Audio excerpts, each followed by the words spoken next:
On y va. Je me présente. Je suis Karina Prévost, co-leader de la communauté de patients et patientes partenaires expérience de l'unité de soutien au système de santé apprenant SSA Québec. Aujourd'hui, je vais co-animer le webinaire en compagnie de mon collègue Louis Lockhead, qui est patient partenaire impliqué au CEPPP, qui est aussi membre de la communauté expérience et collaborateur patient de plusieurs organisations, dont l'INES. Je vous souhaite la bienvenue à nos webinaires des expériences du midi. Aujourd'hui, on a le privilège d'accueillir Michel Deguise, docteur Michel Deguise, qui est présidente directrice générale de l'Institut national de santé et services sociaux, donc la fameuse INES, ainsi que Cédric Pierre-Gilles, qui est membre citoyen de la table de concertation de cette organisation.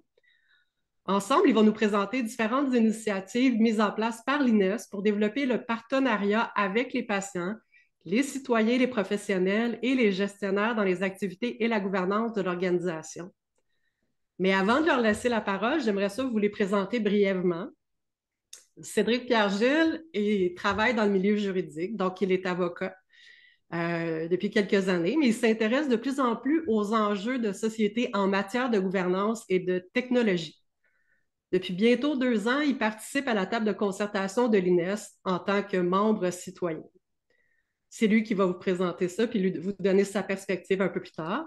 Docteur de Guise, elle est cardiologue de formation. Elle est diplômée de l'Université de Montréal. Elle a poursuivi sa formation en réadaptation cardiaque, échographie, puis en prise en charge des patients avec insuffisance cardiaque terminale, notamment par support mécanique et transplantation à Londres, Philadelphie et Cleveland. Elle a par la suite travaillé comme cardiologue au CHUM.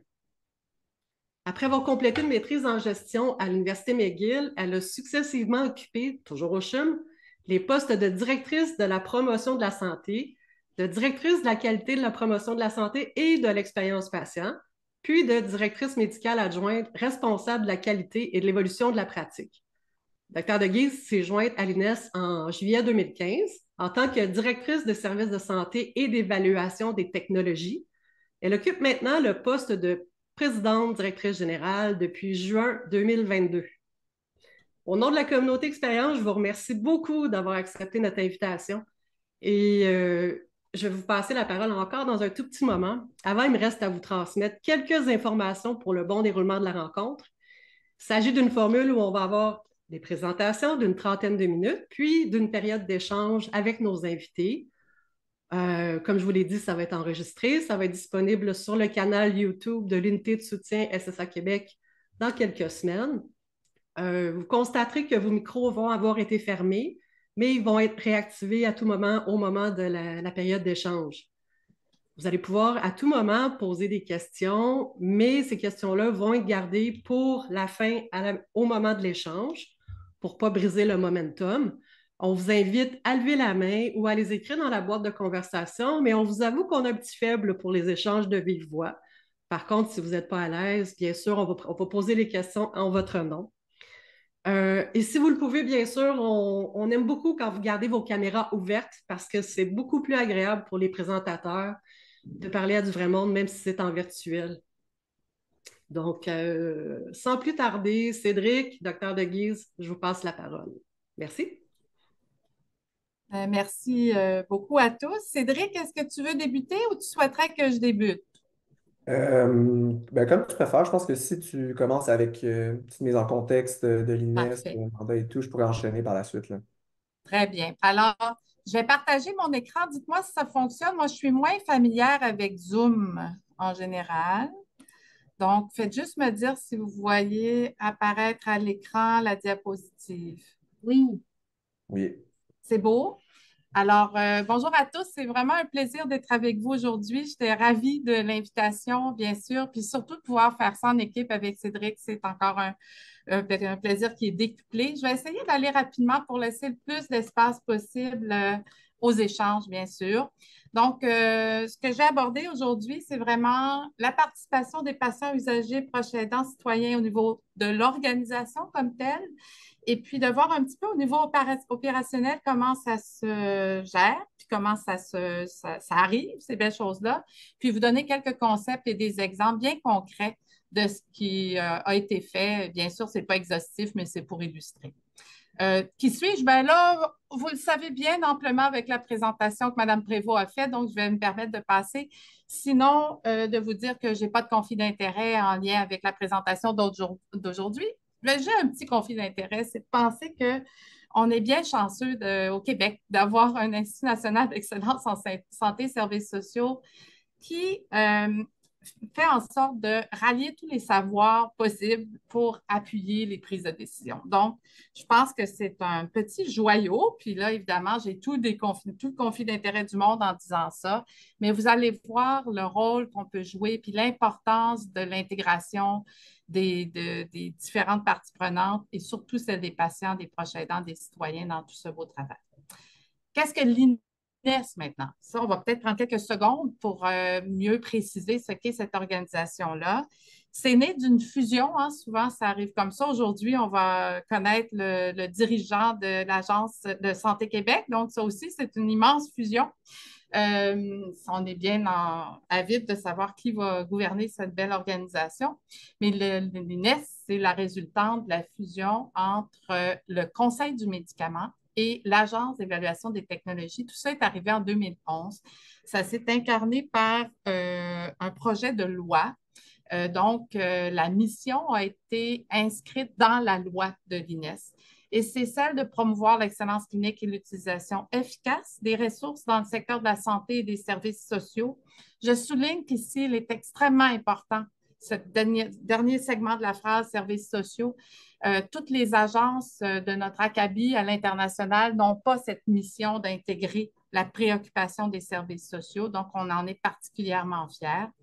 On vise à être une référence incontournable pour éclairer les décisions et les pratiques, puis on a différentes valeurs, sans grande surprise, celle de l'excellence est la première, mais la deuxième est extrêmement importante, c'est celle de l'indépendance. Donc, quand on formule des recommandations au ministère, on est indépendant dans la formulation de la recommandation, puis c'est le ministre qui, avec ses équipes, va pouvoir décider ou pas de reconnaître ou d'intégrer la façon dont on recommande ou de faire certaines modulations en fonction de ce qui est sa prérogative. Donc, nous, on est vraiment, vraiment au carrefour de la science, de l'innovation en appui à la prise de décision. C'est ça le rôle de l'INES, rapidement synthétisé. L'appréciation de la valeur a été au cœur de notre position stratégique au cours des dernières années.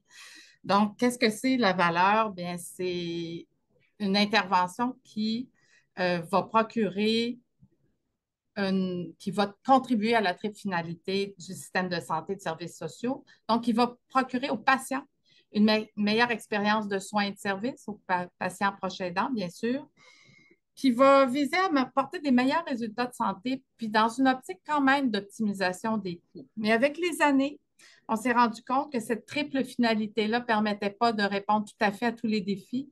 Puis on a rajouté, il s'est rajouté une quatrième finalité qui est celle de l'expérience vécue par les professionnels de la santé, qui est devenue assez prépondérant dans le contexte qu'on vit où il y a quand même une pénurie importante de ce côté-là. Et puis, sachez que il y a un souci éthique transversal qui nous anime à l'INES à chaque fois qu'on réfléchit ou qu'on fait des travaux en collaboration avec des partenaires.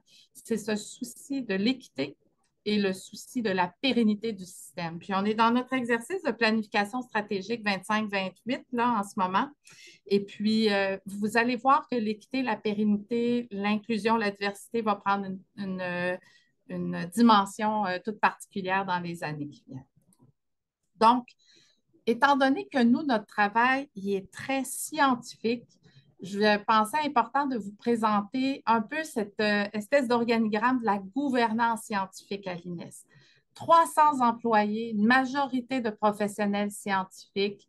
La plupart d'entre eux ont une maîtrise, mais la vraiment majorité ont des doctorats ou des post-doctorats dans différents secteurs, des secteurs de l'économie, les secteurs services sociaux, les secteurs de la valorisation des données, de la biostatistique, de la biologie moléculaire, de la pharmacie et j'en passe. Donc, 3 directions.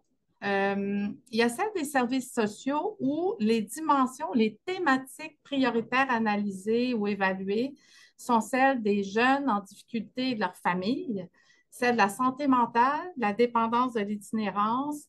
Et aussi, il y a toute une équipe qui travaille sur améliorer les pratiques autour des personnes âgées, des gens qui ont des déficiences physiques, intellectuelles ou qui ont un trouble du spectre de l'autisme. Donc, une grande préoccupation assez unique, encore une fois, à l'international. La direction de l'évaluation de la pertinence des modes d'intervention en santé, plusieurs thématiques d'expertise un peu plus ciblées, l'usage optimal du médicament, la traumatologie, les soins critiques, la cardiologie, la cancérologie, les modes d'intervention en santé de façon plus générique et toutes les questions de dépistage des maladies chroniques. Ce sont des sujets qui sont évalués au sein de cette direction-là, qui est assez volumineuse en nombre de professionnels scientifiques et en expertise. Et finalement, plusieurs d'entre vous l'ignorez peut-être, mais l'INES joue aussi un rôle important dans l'évaluation des médicaments aux fins de remboursement. Donc, dans le régime d'assurance maladie et d'assurance du médicament québécois, par la loi, tous les médicaments qui sont remboursés au sein de ce régime-là doivent être évalués par l'INES. On doit juger de la valeur thérapeutique, de la justesse du prix, de l'aspect coût efficace, de l'impact sur l'organisation des soins, puis on doit s'assurer que ça fasse vraiment l'objet du régime. Donc, et ça a une influence un peu aussi grandissante sur le système, puisque les assureurs québécois privés doivent minimalement offrir les médicaments qui sont offerts sur la liste publique. Donc, un travail qui est assez structurant et important. On a aussi une équipe qui travaille davantage sur l'évaluation des technologies innovantes en santé, donc particulièrement en ébullition en ce moment avec l'intelligence artificielle, avec tous les dispositifs de médecine connectée. Alors, une équipe qui est très, très, très en ébullition puis qui doit développer des méthodes pour s'adapter à la complexité. Puis tout ce qui s'appelle biologie médicale, médecine de précision, génomique, c'est aussi évalué à l'INES. Donc, les tests qu'on vous propose dans le système public ont dû tous faire l'objet d'une évaluation aux fins d'ajout au répertoire public. Alors, là, je rentre dans le cœur du sujet. Je vais vous faire une petite mise en bouche, mais il y a des patients, il y a des citoyens et il y a des proches aidants dans à peu près toute la structure organisationnelle de l'INES. Alors, j'attire votre attention d'abord au conseil d'administration. Il y a un représentant patient au sein de notre conseil d'administration qui siège notamment au comité de gouvernance et d'éthique et au comité d'audit de finances. Donc, c'est depuis environ 4-5 ans, peut-être un petit peu plus, on a trouvé important d'avoir un patient au sein de notre conseil d'administration. On a la table de concertation sur laquelle on va revenir avec Cédric, donc je ne vais pas m'appuyer trop longtemps là-dessus, mais au sein de laquelle il y a quand même 5 représentants patients, usagers, proches aidants, citoyens. Le conseil scientifique, c'est un conseil interdisciplinaire qui accompagne la vice-présidente scientifique dans toute la partie et les bureaux méthodologie éthique et bureaux des données, qui sont des directions transversales et méthodologiques. Donc, il y a 2 citoyens patients au niveau de ce conseil scientifique-là qui éclairent la vice-présidente, c'est une vice-présidente en ce moment, scientifique, sur l'élaboration des meilleures méthodes pour apprécier la valeur, les meilleures modalités d'intégration, donc d'équité, diversité, etc. Donc, un conseil qui est extrêmement important, qui est en réorganisation en ce moment. Donc, les mandats arrivaient à leur fin, puis on est en train de le reconfigurer, mais toujours avec une place importante de patients et de citoyens. Maintenant, chacune des directions que je vous ai nommées, ils ont tous des comités délibératifs permanents, c'est-à-dire que toutes les décisions qui se prennent, les recommandations qui sont formulées au ministre, c'est toujours fait avec l'aide d'un comité qui délibère sur l'ensemble des projets d'une direction donnée. Et au sein de ces comités-là, que ce soit celui du médicament, des services de santé, des services sociaux, il y a nécessairement 2 citoyens qui viennent nous éclairer. Et il y a des patients dans notre structure même organisationnelle, donc parmi nos employés.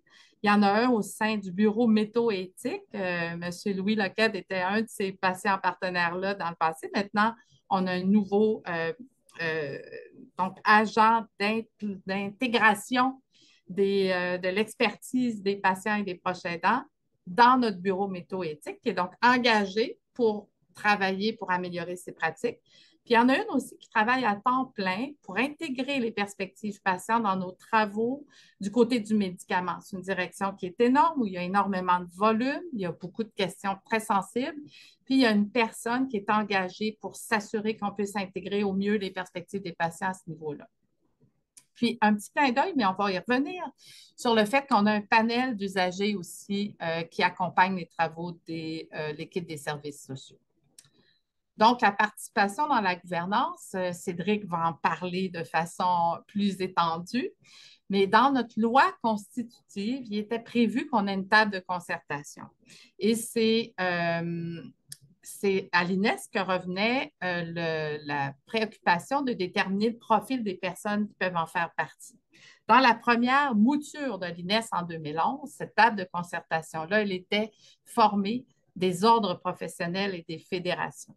En 2015, au moment de la réorganisation du réseau, là, sous Dr. Barrett, on a jugé qu'il était plus pertinent de revoir la composition. Et vous l'avez maintenant sous les yeux. Cette table de concertation, maintenant, ça a été fait par décret. Donc, ça a pris un décret pour moduler un peu la composition. Mais elle est formée de 5 dirigeants du réseau, des hauts dirigeants, des présidents, directeurs, des directeurs de haut niveau, 5 professionnels qui sont là pour représenter vraiment les professionnels de la santé dans leur interaction au quotidien et 5 patients usagers proches aidants citoyens, dont Cédric est. Et le rôle de cette table-là, c'est vraiment de s'assurer qu'on priorise bien les objets de nos évaluations et qu'on assure les meilleures méthodes d'implantation pour s'assurer des mises à l'échelle et d'aller chercher le meilleur impact possible de nos travaux. Je vais reculer un tout petit peu. Non, je vais continuer à avancer parce que je vais laisser du temps pour la conversation.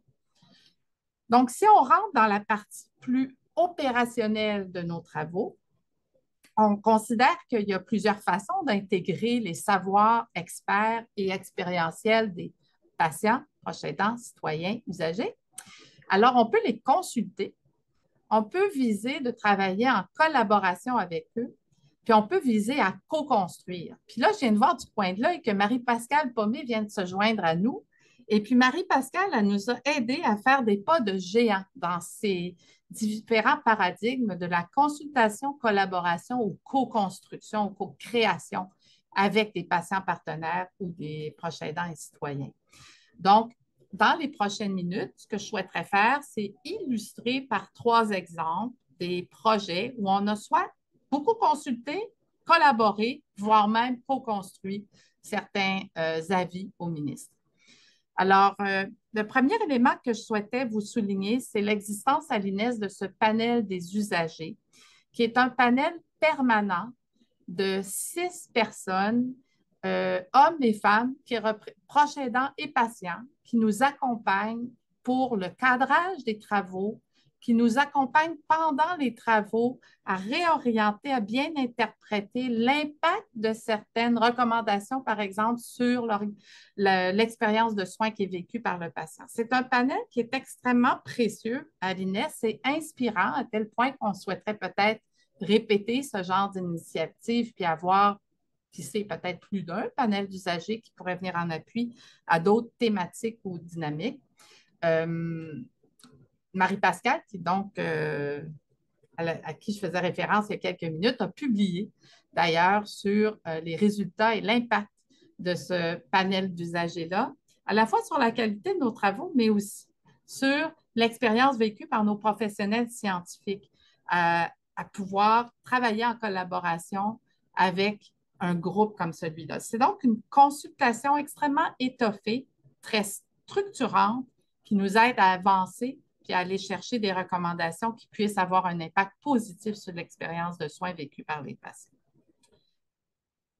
Quand on pense à une modalité de collaboration, bien, il y a 2 types de collaboration qu'on peut imaginer dans une organisation comme la nôtre. D'une part, des patients ou des citoyens proches aidants, etc., peuvent être intégrés dans nos comités consultatifs. Quand on fait des travaux, on a toujours des comités consultatifs d'experts qui viennent nous guider sur l'interprétation de la littérature, puis de nous guider aussi sur comment cette littérature-là est fidèle ou pas au contexte très particulier qu'on peut vivre au Québec. Donc, parfois, les patients partenaires pourront être intégrés au sein même de ce comité expert-là. Parfois, on juge plus approprié de mettre en place un comité consultatif qui puisse être distinct de patients usagers proches aidants, citoyens, pour permettre peut-être une conversation plus en profondeur. Parfois, ça peut être difficile de se mêler à un groupe d'experts. Le temps est compté parce qu'on doit agir rapidement. Donc, il pourra arriver dans certains cas qu'on choisisse d'avoir un comité distinct pour avoir tout le temps nécessaire pour aller distiller les préoccupations qui pourraient être amenées par ces individus-là, puis donc enrichir nos travaux de cette perspective-là qui est très, très, très riche. Alors, je vais vous donner un exemple qui est celui de l'avis, des avis. Nous avons produit 16 produits de connaissances en lien avec la maladie de Lyme qui se sont échelonnés sur 3 à 4 ans. Vous n'êtes pas sans savoir que la maladie de Lyme, c'est une maladie qui a ses complexités en termes diagnostiques, même de la phase très aiguë, donc après avoir été exposé à la tique qui cause le début des problèmes de santé. Alors, il y a eu des travaux qui ont permis aux professionnels de la santé d'avoir un meilleur éclairage sur les meilleures pratiques sur le Lyme en phase aiguë, subaiguë, chronique. Puis il y avait tout aussi cette controverse, cet enjeu du Lyme qui persiste en termes de symptomatologie chronique, qui est une maladie qui n'était pas nécessairement facile ni à caractériser ni à diagnostiquer. Alors, dans ce cas-là, comme je vous ai dit, plusieurs travaux publiés. On s'est assuré d'avoir la présence de patients à toutes les étapes dès le cadrage initial et le moment où on a posé les questions.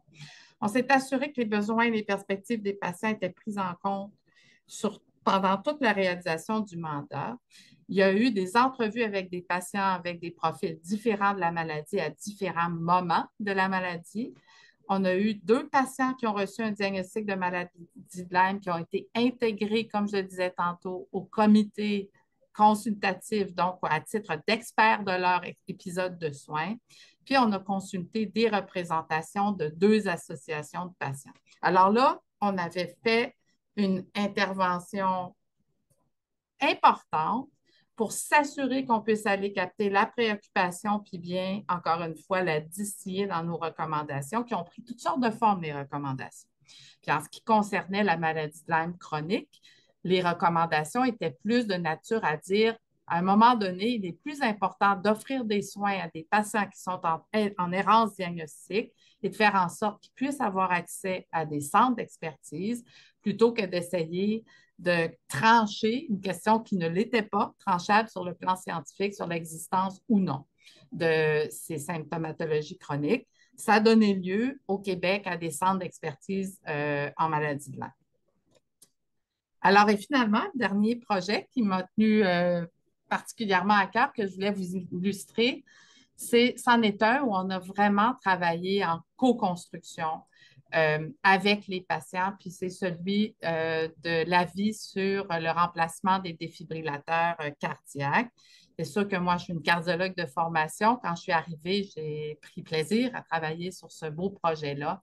Mais c'est un projet où on a été relativement innovant avec l'accompagnement de Marie-Pascale Paumé, où tout du long, on a eu un groupe de patients experts qui nous ont aidés à interpréter la littérature et qui ont délibéré et aidé à formuler les recommandations qui ont été acheminées au ministère puis qui sont encore en phase d'implantation quelques années plus tard, parce qu'il y a eu un petit élément qui s'est passé dans l'intervalle qui s'appelle la pandémie qui a un peu chamboulé les systèmes de soins. Écoutez, j'ai parlé rapidement. Je voulais vous donner un survol de ce qui se fait à l'INES en termes d'intégration des perspectives patients à tous les niveaux, au plus haut niveau du CA jusqu'à nos travaux quotidiens. Je présume que je devrais à ce moment-ci cesser le partage. J'ai très bien partagé au départ, mais peut-être vous pourriez quelqu'un m'aider à départager. Puis je vous laisse, Madame Prévost, introduire Cédric. Certainement. Merci beaucoup, Dr. De Guise. C'était très intéressant. En effet, Virginie, est-ce que tu peux aider Dr. De Guise à départager pour que Cédric, notre cher citoyen partenaire, pourra enfin, pas enfin, mais pourra faire sa présentation pour nous expliquer son implication? Donc, c'est ça, comme ça a été dit au début, je m'appelle Cédric Pierre-Gilles, je participe aux travaux de la table de concertation à titre de citoyen. Euh, pour plus de mise dans le contexte, en fait, ça, j'ai 28 ans, je suis originaire de Sherbrooke, en Estrie. J'habite à Montréal depuis 3-4 ans seulement. J'ai déménagé pour le travail. Comme on l'a dit au départ, je travaille comme avocat, principalement en droit des technologies de l'information, protection des renseignements personnels. Puis j'ai pensé aujourd'hui vous parler un peu des raisons qui m'ont amené à participer aux travaux de la table de la concertation, de comment se déroulent les rencontres qu'on a, euh, aussi comment je vois mon rôle de citoyen autour de la table, comment ça peut peut-être se distinguer aussi celui du rôle d'un patient, et aussi de comment de participer aux travaux de l'INES a un peu fait évoluer ma perspective, ma vision du système de santé au Québec. Mais avant tout ça, je vais revenir un peu sur le mandat de la table de concertation que Michel a abordé d'entrée de jeu.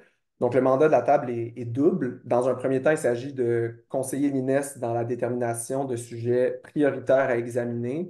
Plus concrètement, ça peut vouloir dire d'identifier des besoins d'innovation dans le milieu qui ne seraient pas comblés ou d'identifier des domaines d'innovation, d'évolution des pratiques qui sont à forte valeur anticipée. Donc, que certains professionnels ou même comme patients ou citoyens, on identifie puis on se dit, je crois que ça pourrait apporter beaucoup de valeur pour le système, le bien-être des usagers.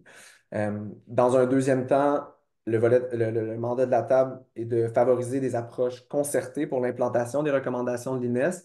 Donc, ultimement, ça peut comprendre justement de discuter de stratégies que l'INES pourrait adopter pour mieux diffuser ces publications puis soutenir les professionnels lorsque les publications sont diffusées pour faciliter finalement l'adoption des recommandations qu'elles comprennent.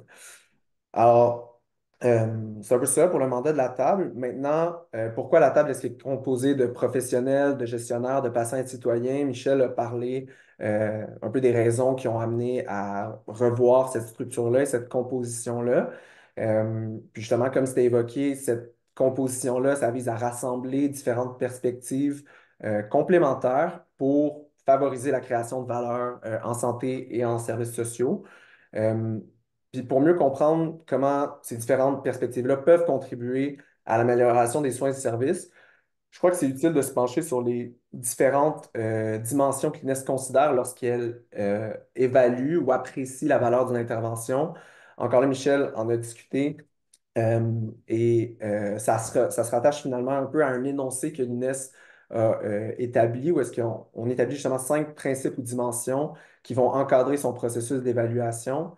Et moi, ça m'a beaucoup aidé en fait dans ma manière de comprendre un peu le cadre que l'INES allait adopter pour évaluer les technologies. Vous allez voir, ça va faire écho à ce que Michel mentionnait un peu plus tôt. Mais donc, dans un premier temps, on a une dimension clinique qui revient un peu à se demander est-ce que l'intervention améliore la santé ou le bien-être des usagers. On a ensuite une dimension populationnelle qui est de se demander est-ce que l'intervention améliore l'état de santé et le bien-être de l'ensemble de la population dans un souci d'équité. Ensuite, on a la dimension économique. Est-ce que l'intervention permet d'optimiser l'utilisation des ressources dans une optique de gestion responsable et durable? On a ensuite la dimension organisationnelle. Est-ce que l'intervention vient renforcer le système de santé et de services sociaux sur le plan organisationnel? Puis finalement, on a une dimension un peu plus socioculturelle qui revient à se demander, encore une fois, est-ce que l'intervention favorise une évolution de la société québécoise vers une espèce d'idée du bien commun qu'on peut avoir?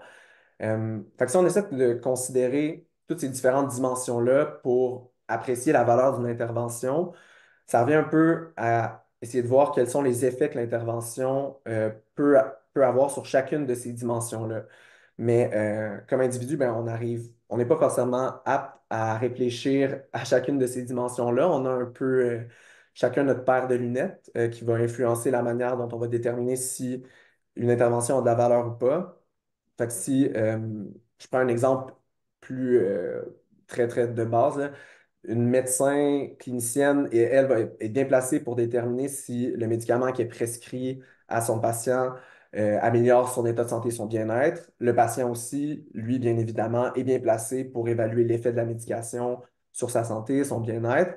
Euh, Par contre, ce n'est pas nécessairement leur rôle de réfléchir aux effets de la prescription de ce médicament-là lorsqu'il est couvert par le régime d'assurance maladie du Québec. Euh, Si ça constitue une utilisation efficace et durable des ressources du système, est-ce qu'il n'existerait pas un autre traitement avec les mêmes bénéfices cliniques, mais qui coûterait moins cher à l'État, puis qui permettrait d'utiliser finalement ces ressources-là pour soigner d'autres maladies? On comprend comment le médecin clinicien et le patient sont pas placés nécessairement pour réfléchir à ces enjeux-là. Fait que je pense que le but de rassembler des médecins, des patients, des gestionnaires, des proches aidants, des citoyens, c'est de permettre finalement à tous ces gens-là de partager leurs différents points de vue puis d'avoir une idée un peu plus complète de ce que ça peut représenter une intervention qui a de la valeur. Euh, Fait que si je paraphrase, je le souligne, là, c'est vraiment ma compréhension. Fait que j'invite Michel à apporter toutes les précisions ou corrections qui pourraient être requises, là. Euh, mais voilà un peu comment je comprends les raisons qui amènent à former des groupes, des comités, des tables de concertation qui rassemblent toutes ces différentes perspectives-là. Euh, Maintenant, personnellement, pourquoi est-ce que moi j'ai décidé de participer aux travaux de la table de concertation, pardon? Euh, ben, comme plusieurs d'entre vous, je l'imagine, j'entends beaucoup parler des défis auxquels fait face le système de santé. On peut parler du vieillissement de la population, de la pénurie de personnel, des difficultés d'accès. Puis en parallèle, on entend aussi beaucoup parler d'avancées technologiques qui promettent d'améliorer significativement l'état de santé des individus et de la population. On peut penser ici, comme Michel l'a mentionné, à l'intelligence artificielle, on a de la médecine de précision, de la télémédecine, des objets connectés. Euh, donc, j'entends parler de tout ça, mais j'ai aucune expertise, moi, liée au système de santé. Euh, Comme citoyen, je n'ai pas non plus d'expérience particulière avec le réseau de la santé. Fait que l'idée que je m'en fais est surtout déterminée par ce que j'entends aux nouvelles, parce que je lis, parce que me partagent des amis, des membres de la famille qui vont voir des professionnels qui suivent un traitement. Donc, quand on m'a parlé des travaux de la table de concertation, je voyais vraiment pas ce que je pouvais apporter à une discussion avec des gestionnaires, des professionnels et des patients qui vivent et qui agissent dans le réseau de la santé au quotidien. Pour être très honnête, je ne savais pas vraiment ce que c'était l'INES non plus. J'en avais entendu parler au courant de la pandémie puis tout, mais son rôle, sa mission, encore plus sa structure organisationnelle, j'ignorais tout de ça vraiment. Euh, mais je pense quand même que au départ, le plus important, c'est d'avoir envie de réfléchir à ces enjeux-là, d'essayer de trouver des solutions. Euh, Puis les transformations, puis les défis auxquels le système de santé fait face sont sérieux, sont complexes. Puis moi, j'avais envie vraiment de mieux les comprendre. Je trouvais aussi que de pouvoir entendre d'autres personnes sur leur expérience, pour entendre d'autres personnes partager, échanger sur leur expérience dans le système, ça représentait une opportunité assez riche justement de mieux comprendre leur réalité. Donc, malgré tout cet intérêt-là que je peux avoir, j'avais quand même des doutes. J'hésitais à poser ma candidature parce que, justement, j'avais des doutes quant à la valeur de la contribution que je pouvais apporter, aussi à ma capacité à participer activement à ces discussions-là. Michel l'a abordé un peu tantôt, mais lorsqu'on échange avec des gestionnaires, des professionnels, il y a quand même un certain jargon, hein, médical. On peut utiliser des mots pour parler des maladies, des traitements. On glisse plein d'acronymes aussi pour parler des différentes entités et des organes. Bref, ça représentait, j'étais conscient du défi que ça représentait participer à ces échanges-là. Mais j'ai senti que les membres de l'équipe de l'INES étaient sensibles à ces hésitations-là, aux doutes que je pouvais avoir. Puis ils nous ont vraiment fait comprendre que ça restait un défi pour tout le monde, finalement, d'avoir ce type d'échange-là, puis qu'ils allaient vraiment nous soutenir là-dedans. Euh, donc, ce qui m'amène à parler un peu de comment se déroulent les travaux de la table de la table de concertation. Euh, on se rencontre 3 ou 4 fois par année pour des rencontres d'environ 4 heures. Et je dois faire un travail de préparation avant chaque rencontre pour essayer de bien comprendre ce dont on va discuter, de réfléchir aux éléments que je pourrais apporter à la discussion. Puis, quand je parlais du soutien de l'INES aussi, ben, il y a vraiment un travail qui est fait en amont pour nous aider à nous préparer. On nous prépare des guides, des résumés, même des vidéos pour bien comprendre le rôle de l'INES, comment les sujets dont on va discuter au cours d'une rencontre cadrent avec le mandat de notre groupe de la table de concertation dans ce contexte-ci. Euh, donc, puis pour donner un exemple plus concret, là, un des mandats de la table, comme je disais, ben, c'est d'identifier des domaines d'innovation à forte valeur anticipée. Donc, on nous a demandé quel type d'innovation était susceptible d'améliorer la santé des individus, la santé de la population plus largement, d'optimiser les ressources, de renforcer le système, puis de favoriser une évolution vers le bien commun. Fait qu'on essayait de réfléchir vraiment à des domaines d'innovation de manière plus large qui pouvaient avoir une forte valeur en fonction de ces différents critères-là, finalement. Puis pour ma part, moi, les innovations qui vont prévenir les maladies, puis qui vont tendre à réduire les inégalités en santé, euh, mais ça a une très grande valeur parce que je crois que c'est souvent en agissant de manière préventive qu'on a le plus d'impact, puis qu'avec toutes les ressources publiques qu'on investit dans le système de santé, on est en droit de s'attendre à un système qui est équitable. Je me dis aussi que si on innove, mais que ça profite toujours à la même partie de la population, ben, les inégalités vont juste continuer de s'accroître. Euh, donc, je vois en l'innovation une belle opportunité pour réduire les inégalités. Donc, moi, j'arrivais à la table un peu avec ces idées-là. Euh, Puis il a fallu m'expliquer, peut-être même à deux, trois reprises, là, que la prévention et la réduction des inégalités, c'était souvent quelque chose qui relevait un peu plus de l'Institut national de santé publique au Québec, de l'INSPQ, que l'INES n'avait pas nécessairement le mandat d'agir directement sur ces enjeux-là et qu'il y avait des raisons historiques pour ça aussi. Michel a parlé justement du Conseil du médicament puis de l'Agence d'évaluation des technologies, euh, de laquelle finalement l'INES a émergé là, de cette fusion-là.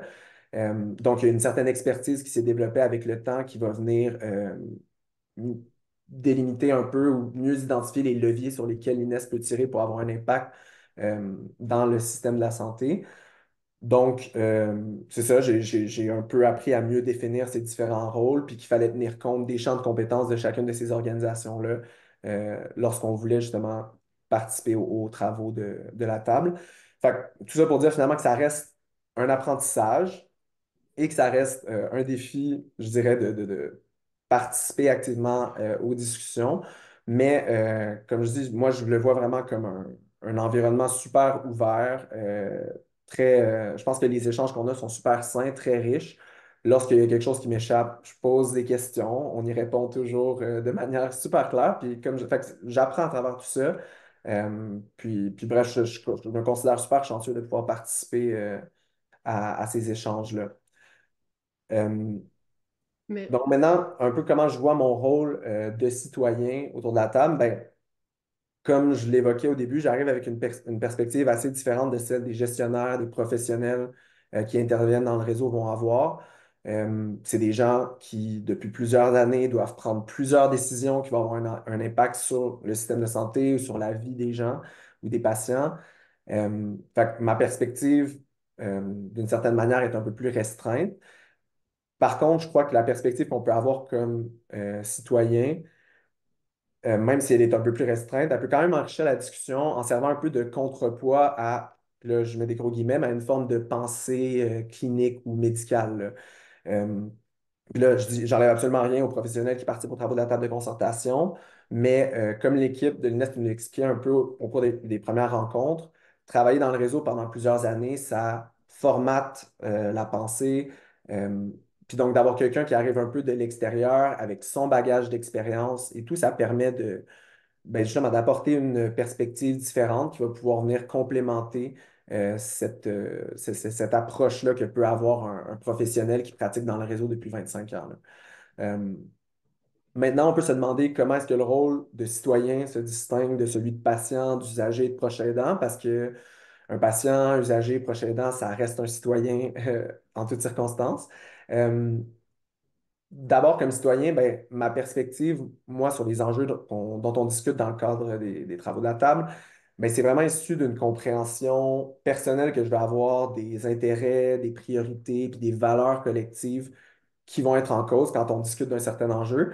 Tandis que le patient, usager ou proche aidant, lui, ben, pour cette personne-là, ça va être plus issu de son expérience personnelle qu'elle va avoir eue justement par rapport à une maladie, par rapport à un traitement. aux échanges qu'elle peut avoir au quotidien avec les professionnels. Fait que l'approche est différente. Moi, plus au niveau d'une compréhension, là, avec un regard plus externe là-dessus.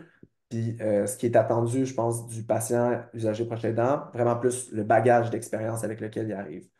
Euh, donc, encore là, je pense qu'il n'y a rien qui empêche un patient de soulever des enjeux d'équité, de réfléchir aux intérêts collectifs qui peuvent être en cause quand on discute de la valeur d'une certaine intervention ou d'un domaine d'innovation.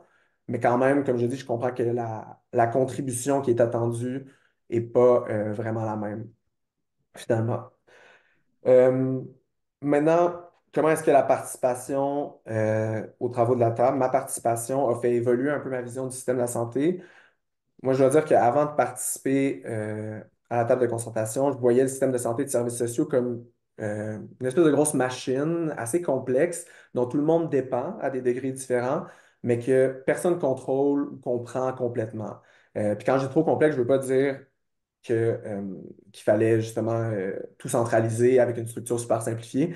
Je laisse ces réflexions-là à d'autres, mais j'avais l'impression que c'était trop complexe dans le sens où même si des gens ou des gouvernements tiraient la sonnette d'alarme, mettaient en lumière certains problèmes, il- on était tous un peu dépassés par la complexité de cette grosse structure-là, puis on n'arrivait pas à tirer sur les bons leviers pour résoudre les problèmes qu'on identifiait, puis qu'on avait un peu la solution toute simple d'injecter un peu plus d'argent, puis qu'on espérait que les problèmes se règlent un peu d'eux-mêmes. J'avais une vision peut-être un peu plus cynique du système, là, avec une touche de cynisme quand même, mais je persistais à vouloir tenter de comprendre ces enjeux-là.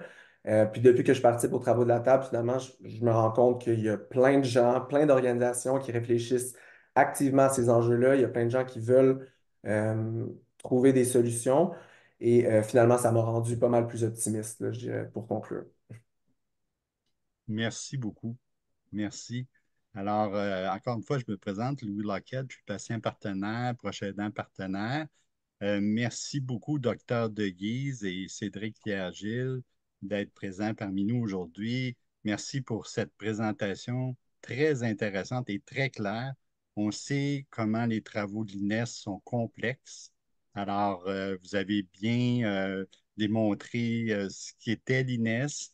Moi, j'ai eu le plaisir de prendre connaissance du bilan 2022-2023 de la table de concertation.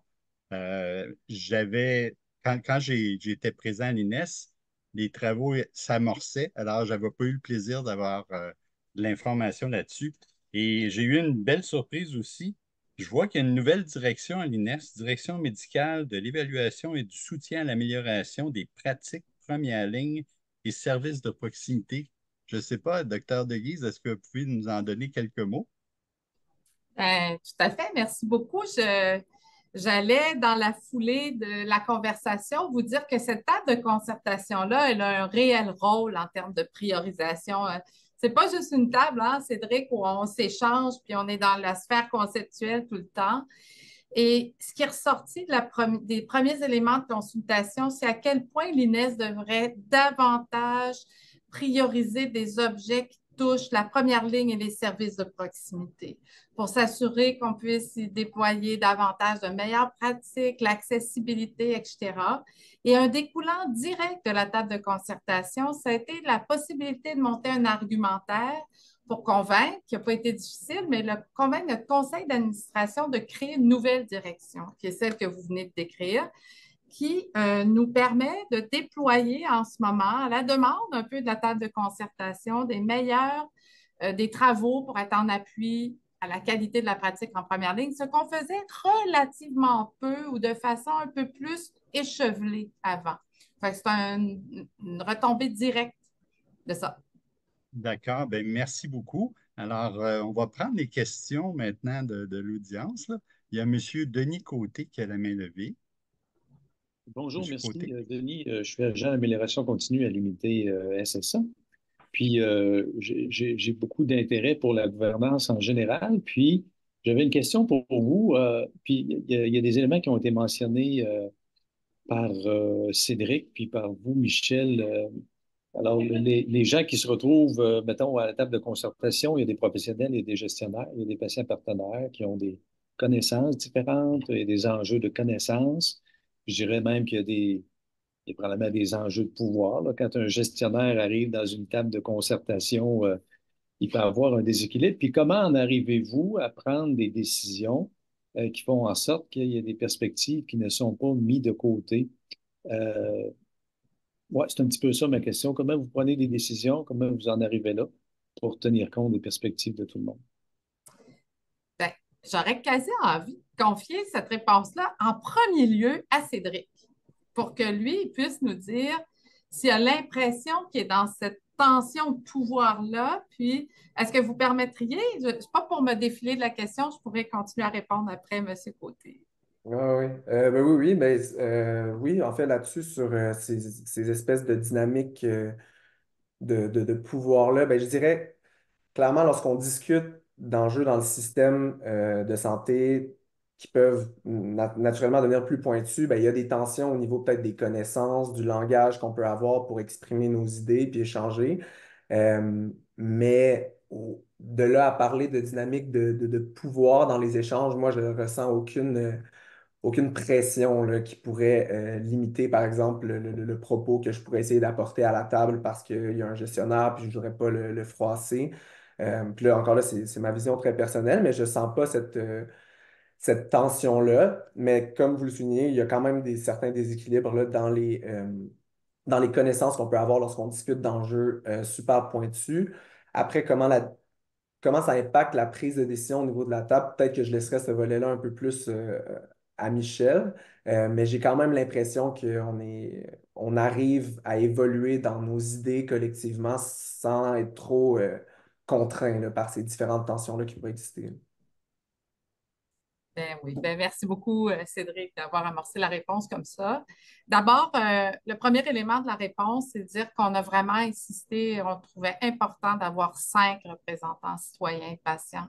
Donc, d'avoir la même proportion de citoyens, patients, proches aidants, usagers, etc., de professionnels et de dirigeants. Pour nous, ça, c'est le premier élément assez fondamental pour amener une espèce d'équilibre dans les conversations. Rappelons-nous qu'au niveau d'une table de concertation, on n'est pas dans un élément de recommandation, mais c'est vraiment une table qui est stratégique, qui est en appui à la dirigeante que je suis pour pouvoir donner les grandes orientations. Puis, c'est extrêmement important pour ces grandes orientations, justement, d'aller capter en particulier ce pourquoi le système se mobilise, pour qui le système se mobilise, qui sont les patients, leurs proches, puis ultimement les citoyens. Donc, je pense que la modalité qu'on s'est donnée, le travail qui est fait en amont avec des documents qui sont parfois conceptuels, mais qu'on tend à rendre le plus pragmatique possible là, pour qu'on n'ait pas à buter sur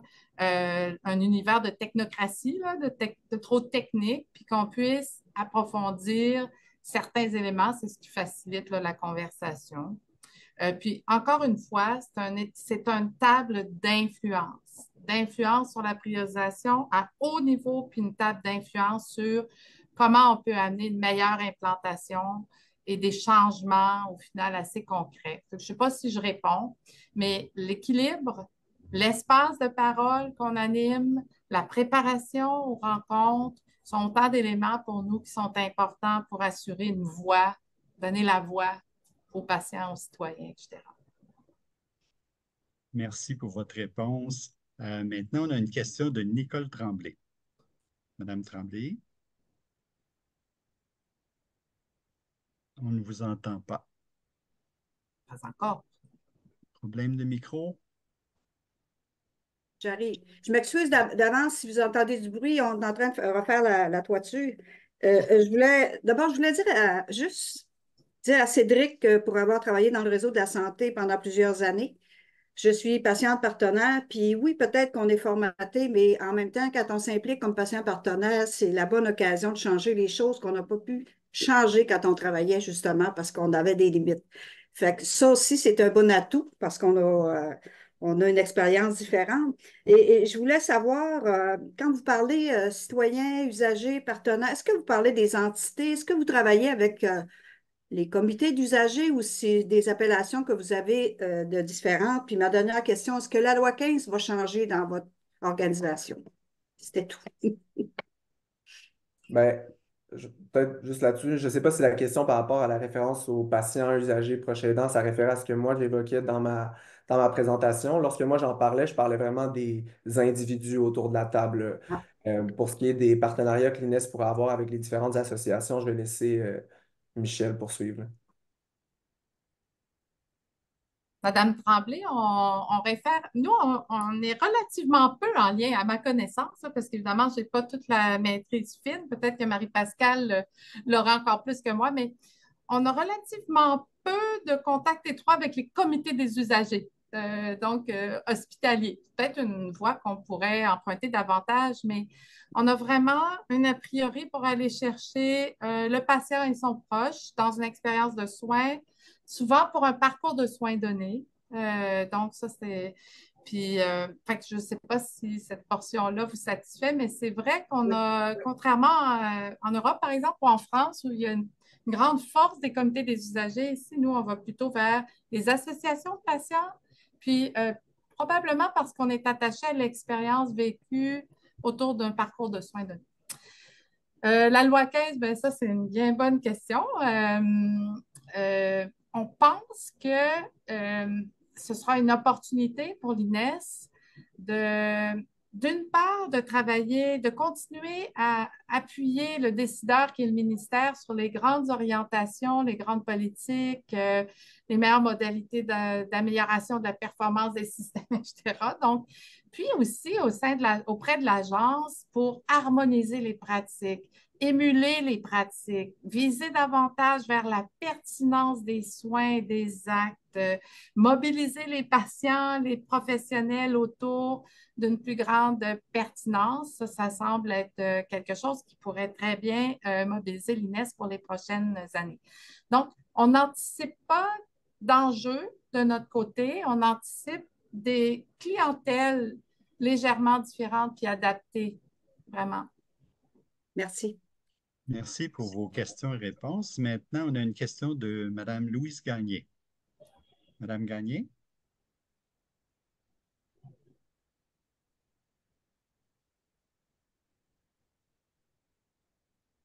On ne vous entend pas. Le micro est fermé. Votre micro est fermé.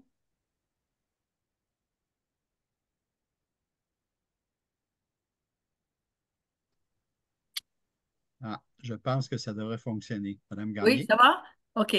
Alors, ma question, c'est est-ce que vous avez déjà eu des demandes d'un cabinet politique ou de niveau du ministère, mais très élevé, ou bien si les questions que vous traitez proviennent de votre expérience et de vos besoins institutionnels?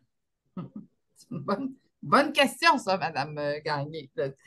Alors, par la loi de l'INES, la loi, le législateur a jugé important qu'on produise un plan triennal d'activité. Donc, ça, c'est difficile de se projeter sur 3 ans dans notre système de santé, mais qu'on met à jour annuellement. Et ce plan triennal-là doit être entériné par le ministre.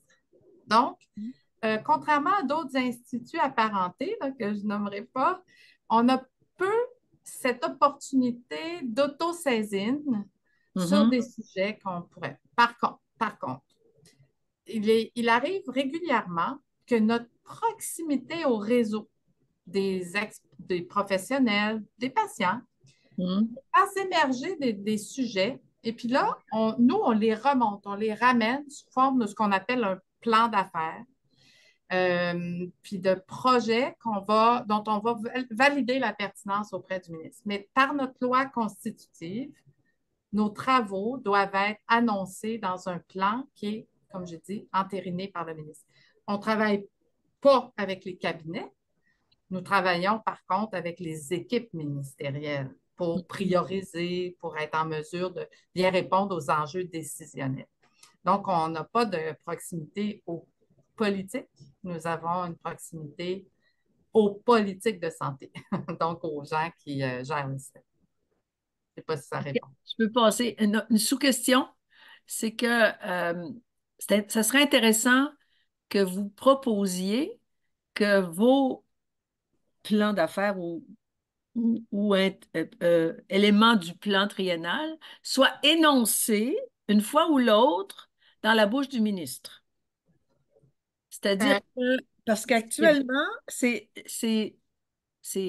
élus ne parlent que si ils donnent des commandes au ministère.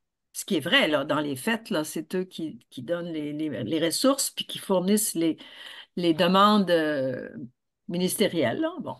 Mais s'il y avait, je parle d'éducation, hein, des élus, là, dans ce sens-là, s'il y avait, à un moment ou l'autre, dans votre rapport avec le ministériel, une possibilité que vous énoncez, de leur suggérer d'énoncer le fait que vous existez, puis que vous pouvez peut-être leur donner un coup de main. Je dis ça par rapport à, par exemple, en éducation. Le Conseil supérieur de l'éducation est saisi, comme vous l'êtes probablement souvent, par des questions majeures, et puis donne une réponse à des ministres ou à des éléments ministériels. Donc, il y a un reflet du travail qui est exercé. Puis quand le Conseil supérieur de l'éducation décide de travailler, par exemple, sur tes éléments du cégep, les gens du cégep ne sont pas étonnés. Ils savent que c'est dans un ensemble. Dans les services sociaux, Madame jamais Gagné, vous parlez que il nous reste 30 secondes à la présentation globale. non, On va devoir fermer la salle ensuite. Voulez-vous terminer votre propos rapidement? non, je voulais juste essayer de voir si c'est possible de faire cette influence de votre part. Ben, je ne sais pas si nous, on a un rôle d'influence là, que j'incarne pas, mais par contre, on a certainement un rôle de guidance par les meilleures preuves scientifiques. Puis je vais reconnaître quand même que pendant la pandémie, notamment, nous étions extrêmement présents, Madame Gagné, autour de ces gens qui décidaient au plus haut niveau pour la prise de décision. Puis on s'est senti bien privilégiés de pouvoir, puis c'était pas comme ça dans tous les pays, d'avoir des organisations scientifiques qui permettaient de synthétiser les savoirs puis de guider la prise de décision, je dirais, au quotidien. Fait que je réponds pas tout à fait bien. Mais je vous remercie de cette invitation-là. Moi, Merci beaucoup, Michel Deguise, docteur Deguise. Merci beaucoup, Cédric Pierre-Gilles, d'avoir été avec nous aujourd'hui. Ça a été un super échange, une belle conversation. Vous avez été très généreux. On est très contents, on est très heureux. Merci d'avoir accepté. Merci. Donc, ça conclut notre échange. Merci beaucoup à Louis d'avoir co-animé avec moi aujourd'hui. On espère vous retrouver le mois prochain, alors qu'on sera accompagné du Collège des médecins pour discuter de sécurisation culturelle. On vous enverra une invitation. On vous invite aussi à compléter notre petit sondage de satisfaction pour nous aider à faire mieux, à faire toujours plus et toujours mieux. Merci d'être parmi nous. Merci d'être intéressés. On vous souhaite une très, très belle journée. À bientôt. C'est